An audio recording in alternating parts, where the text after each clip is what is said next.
দ্বিতীয় সালাউদ্দিন আইয়ুবী, যার নাম পীরজাদা আব্বাস সিদ্দিকী। আজ আমি বলে যাচ্ছি পীরজাদা ইসহাক সিদ্দিকী ভাইজান, পীরজাদা আব্বাস সিদ্দিকী ভাইজান, এদের ছোট্ট বায়োডাটা আমি দিচ্ছি। পীরজাদা আব্বাস সিদ্দিকী ভাই, পীরজাদা ইসহাক সিদ্দিকী ভাইজান, এনারা পুষ্পাও নয়, সিংহমও নয়, এরা হলো দাদা পীরের আওলাদ, আমেনার লালের গোলাম। আর একটু জোরে বলুন, আরো চিল্লে বলুন, অন্যায় জুলুম অত্যাচারের বিরুদ্ধে যেদিন যেখানে এনারা ডাক দেবে, ইনশাআল্লাহ মাঠে ময়দানে নিজেদের রক্ত ঝরিয়ে উপস্থিত হব। কারা কারা রাজি আছো হাত তুলে দেখাও মুসলমান। নারে তাকবীর, নারে তাকবীর। মাসলাকে মুজাদ্দিদুজ জামান জনাব ভাইজান হুজুর কিবলা, জনাব ভাইজান হুজুর কিবলা, নারে তাকবীর।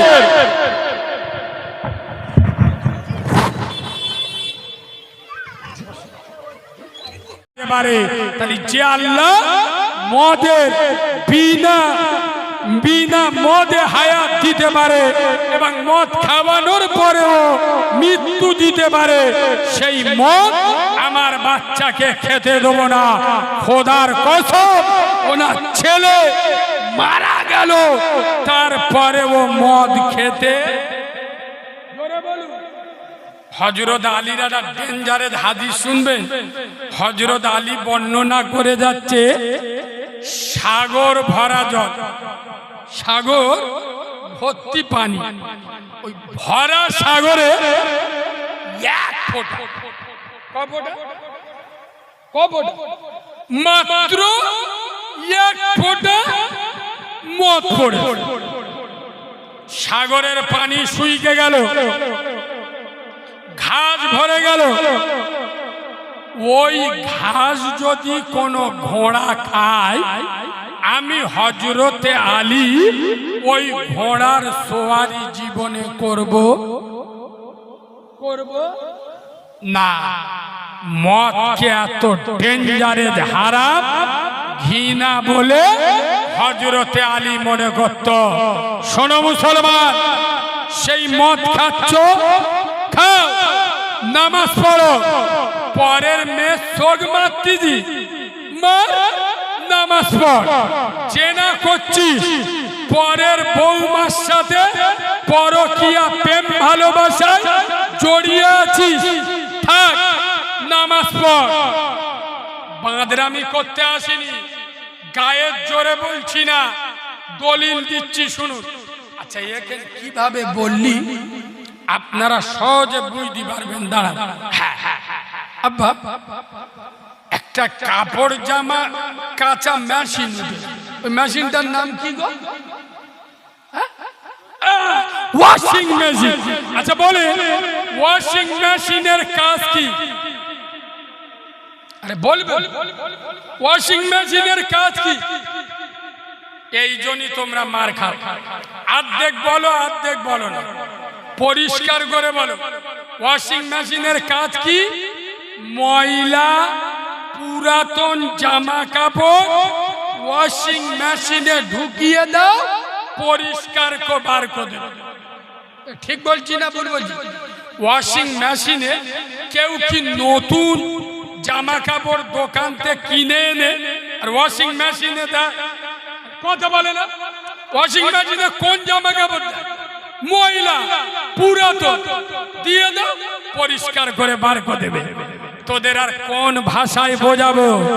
খোদার কসম, ওয়াশিং মেশিনে যেমন পুরাতন জামা দিলে ময়লা ধুয়ে সাফ করে দেয়, গুনাহগার নামাজে দাঁড়ালে আল্লাহ ওর গুনাহকে সাফ করে দেয়।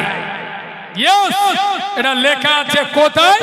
কোরআনে বলেছেন রহমানে বিশ্বাস করে মুসলমানে। কোরআন বলছে ইন্নাস সালাতা তানহা আনিল ফাহশাই ওয়াল মুনকার। আল্লাহর কোরআন বলছে তোরা নামাজে দাঁড়িয়ে যা, নামাজ তোর মদ থেকে বাঁচাবে, জেনা থেকে বাঁচাবে, সুদ থেকে বাঁচাবে, অন্যায় থেকে বাঁচাবে, জুলুম থেকে বাঁচাবে, তোরা নামাজে দাঁড়িয়ে যা। সোনার বাবাজি নবী বলে যাচ্ছেন, বিশ্ব নবী দুনিয়া ছেড়ে চলে যাচ্ছেন, আর নবী তার উম্মতের হাতে জান্নাতের চাবি দিয়ে যাচ্ছেন। নবী বলে যাচ্ছেন, আসসালাতুল মিফতাহুল জান্নাহ। আই হরিয়ারপুরের মুসলমানেরা তোরা নামাজে দাঁড়িয়ে যা, নামাজে দাঁড়িয়ে যা।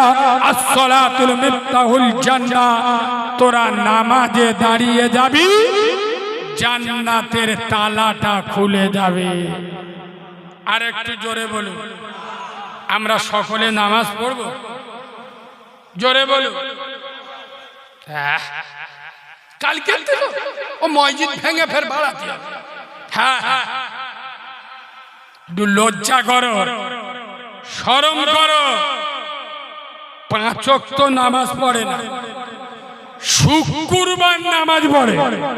এরম চিটিং বাজের সংখ্যা গ্রামে বেশি না কম? জোরে বলুন। সারা সপ্তাহ নামাজ পড়ে, শুক্রবার নামাজ সংখ্যা বেশি না কম? এদের একটু চাঁচা পাঁচ দিয়ে যাচ্ছি, শুনুন। আমি কারিমুল্লাহ জেহাদি খুব গুরুত্ব দেয়। আচ্ছা বাপ, আমার শরীর বিরাট অসুস্থ, ঠান্ডা মাথায় শুনুন। এখন আমি খবর পেয়েছি আপনাদের চন্দনেশ্বর বাজারে একটা ভালো ডাক্তার বসে, 2000 টাকা। কত? জোরে বলো। আমি গিয়েছি, ডাক্তার আমার সুন্দর করে দেখে বলছে, কালিমুল্লাহ ভয় পাওয়ার কারণ নেই, এই ঔষধগুলো দিচ্ছি, ভালো করে খাবে। এখন ভালো একটা অ্যান্টিবায়োটিক দিয়েছে, দিনে 3 বার, মানে একটা করে দিনে 3 বার। দিনে কবার? 3 বার। একটা ভালো কাশির সিরাপ দিয়েছে, 2 চামচ করে দিনে 3 বার। ওই P650 জ্বরের ওষুধ দিনে 3 বার। আমি ডাক্তার দেইকে ওষুধ কিনে ঘরে এসে বোর্ড ডাকতি, সেই এই ডাক্তার দে গেল, ফি দিল, আমার ওষুধ কিনল, আমার টাকা, গাড়ি ভাড়া দিল, ডাক্তার বাপের টাকা, আমার টাকা। আর ওষুধ ডাক্তার যেরাম বলবে সেরাম খাবো, বয়ে গেছে। আজকের একটা খাবো, শালা 1 সপ্তাহ পরে একটা খাবো। আচ্ছা তোমরা তো জ্ঞানী মানুষ, বুঝে বলো, ওর খেতি বলেছে দিনে কবার? বলবে 3 বার। ও যদি সপ্তাহে 1 বার খায়, ও খ্রিস্টান বাঁচবে না মরবে? জোরে বলো। বল ভাঙড় ক্যানিং এর মুসলমান, তোদের আর কোন ভাষায় বোঝাবো? কোন ভাষায় বললি তোরা বুঝবি? আরে রুগী দিনে 3 বারের ওষুধ যদি সপ্তাহে 1 বার খায়, ও খ্রিস্টান যেমন মরবে। বল মুসলমানের ছানা, আল্লাহ আমাদের নামাজ ফরজ করেছে দিনে কবার?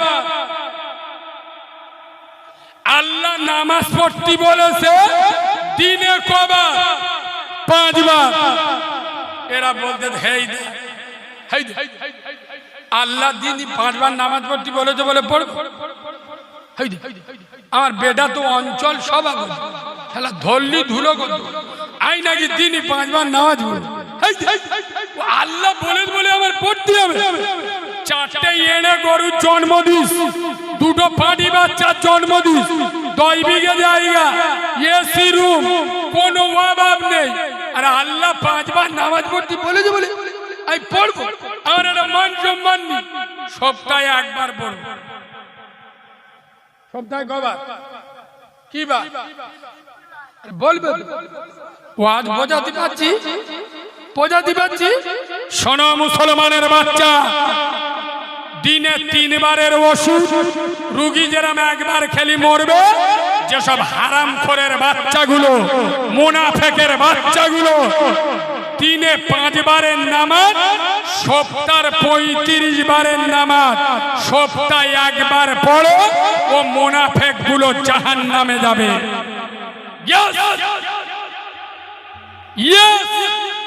এরা জাহান্নামে যাবে।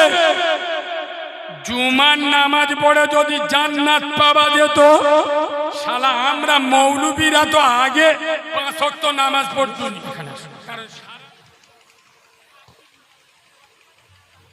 ভাই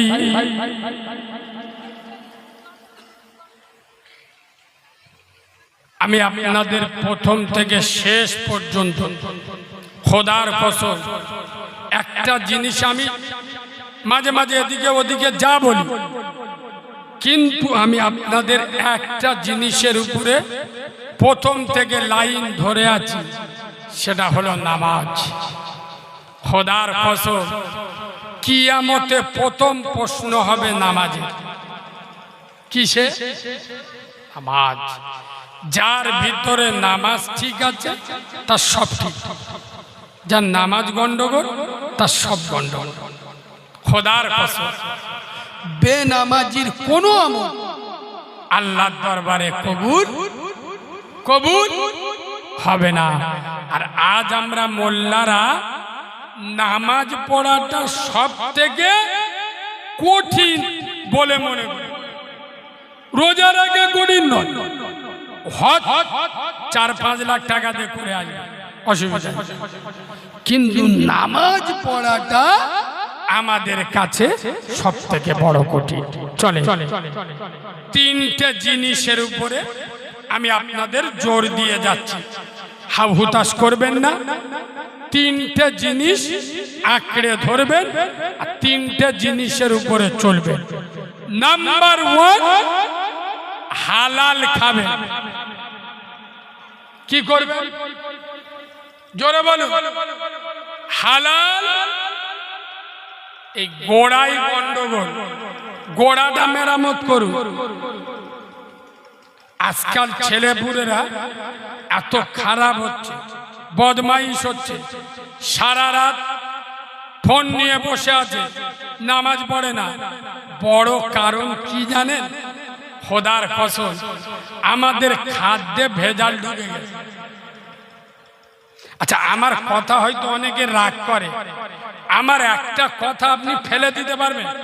বর্তমান মুসলিম গ্রামে, আমি এই গ্রাম ধরে বলছি, অন্তত 100-র মধ্যে আমি যদি বেশি করে ছেড়ে দিই, 100-র মধ্যে 80টা বাড়ি কোনো না কোনো ভাবে সুদ ঢুকে গেছে না যায়। সত্যি কথা বলুন না, গেছে না যায় না। সে বন্ধন লোন হোক, গ্রুপ লোন হোক, লাইফ ইন্স্যুরেন্স হোক, পঞ্চায়েতের লোন হোক, কোনো না কোনো ভাবে সুদ ঢুকে গেছে না।